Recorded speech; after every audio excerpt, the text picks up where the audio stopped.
بني إسرائيل اذكروا نعمتي التي أنعمت عليكم وأوفوا بعهدي أوف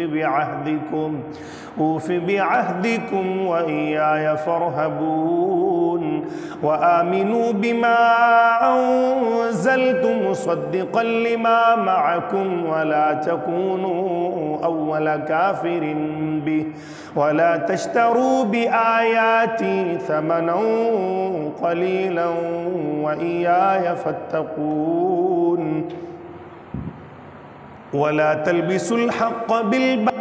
وتكتموا الحق وأنتم تعلمون وأقيموا الصلاة وآتوا الزكاة واركعوا مع الراكعين أتأمرون الناس بالبر وتنسون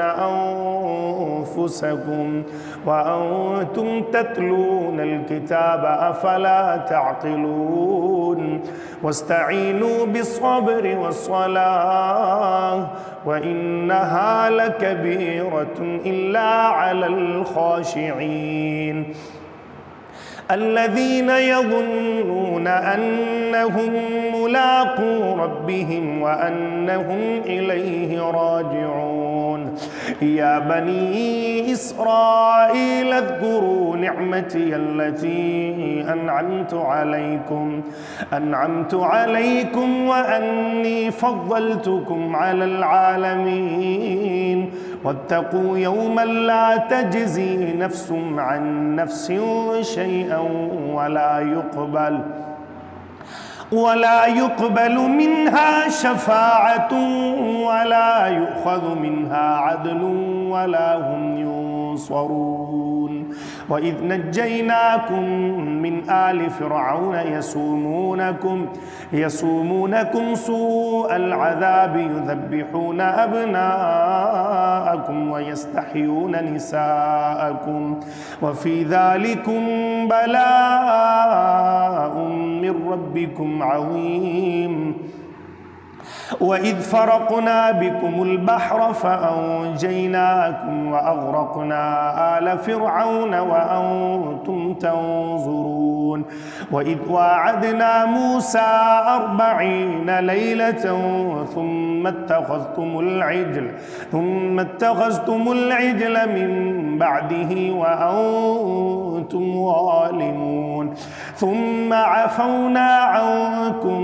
من بعد ذلك لعلكم تشكرون وإذ آتينا موسى الكتاب والفرقان لعلكم تهتدون وإذ قال موسى لقومه يا قوم إنكم ظلمتم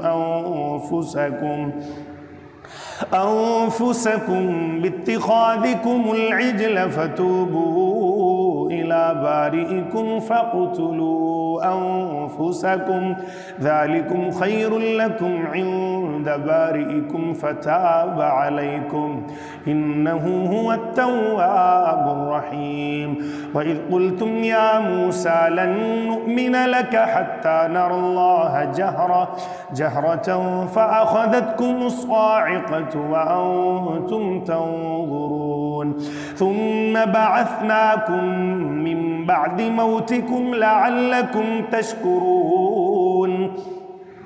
وظللنا عليكم الغمام وأنزلنا عليكم المن والسلوى كلوا من طيبات ما رزقناكم وما ظلمونا ولكن كانوا أنفسهم يظلمون وإذ قلنا ادخلوا هذه القرية فكلوا منها حيث شئتم رغدا وادخلوا الباب سجدا وقولوا حطة نغفر لكم خطاياكم وسنزيد المحسنين فبدل الذين ظلموا قولا غير الذي قيل لهم فأنزلنا على الذين ظلموا رجزا من السماء بما كانوا يفسقون وإذ استسقى موسى لقومه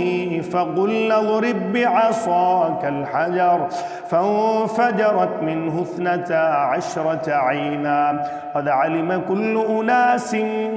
مشربهم كلوا واشربوا من رزق الله ولا تعثوا في الأرض مفسدين وإذ قلتم يا موسى لن نصبر على طعام واحد فادع لنا ربك يخرج لنا مما تنبت الأرض من بقلها وقثائها وفومها